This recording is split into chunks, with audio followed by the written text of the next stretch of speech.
Привет, друзья! Две полученные армией Украины 155 миллиметровые САУ «Краб» польского производства попали под удары российских дронов «Камикадзе» «Ланцет».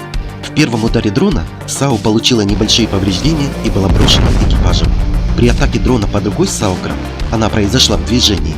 В САУ начался пожар и взорвался боезапас. Один из членов экипажа не успел покинуть машину.